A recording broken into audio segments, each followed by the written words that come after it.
Ya. Orang selalu bicara kalau pasar saham jatuh, kalau pasar saham naik, orang diam. Iya kan? Waktu sempat berapa hari lalu kan turun.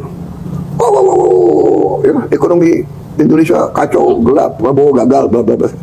Begitu berapa hari naik lagi, diam, nggak ada yang komentar. Sekarang pasar saham di Amerika merah, turun, jauh sekali. Tapi pandangannya Trump adalah enggak, ini iya, tapi pada saatnya akan naik lagi, gitu. Karena dia melakukan hal-hal yang dia anggap memperkuat ekonomi Amerika. Ya, ini jawaban saya soal pasar modal. Jadi makanya saya tuh nggak terlalu takut sama pasar modal. Ya, karena Indonesia punya kekuatan itu yang kita sadar ya. Kita jangan punya rasa rendah diri. Kita kayaknya diprogram bangsa kita, elit kita juga, bahwa kita ini lemah, kita kalah, kita ini dijajah, kita ini hebat.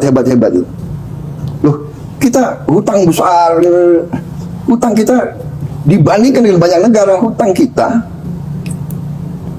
salah satu yang secara perbandingan itu terkecil di dunia. Hanya 4-5 negara lebih kecil dari kita. Iya kan? Inflasi kita terendah di dunia. Orang-orang ingin belajar bagaimana Indonesia mengendalikan inflasi. Anda lihat inflasi Turki 44%. Dia udah hebat ini, dia turun dari 85%.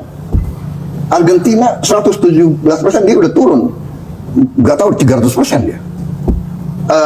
Jadi kita ini harus jangan terlalu takut bahwa dunia ini tidak baik-baik saja. Kita penuh dengan kesulitan. Kita penuh dengan, terus saja kita koreksi diri ya sebagai bangsa. Selama 30 tahun ini kita banyak melakukan blunder. Kita akui saja.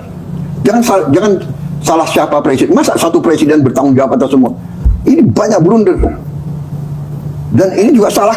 Saya juga kan, hey para teknokrat, hey para profesor, hey para guru besar, kenapa kau tidak koreksi? Kenapa kau tidak ingatkan pada saat dilakukan penyimpangan, pada saat dilakukan blunder, ya kan, yang macam-macam lah kita bisa uraikan.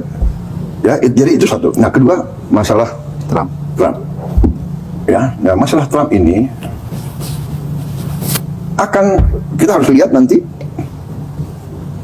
Mungkin kita akan mengalami dampak yang berat, mungkin. Terutama yang bisa kena adalah industri tekstil, sepatu, garment, dan furniture. Ya, ini berat karena ini padat karya. Tapi kita akan cari jalan keluar. Kita harus berani mencari pasar baru. Kita ini terlalu manja juga sih. Ya, kita tuh selama ini tertarik oleh ekonomi Amerika, benar, karena ini kan sistem ekonomi yang Amerika ajarkan kepada kita, kan? Iya kan? Free market, benar nggak? Globalization, iya kan? There are no borders. Mereka ajarkan kepada kita. Kita murid yang setia. Iya kan? We follow what they teach us all the time.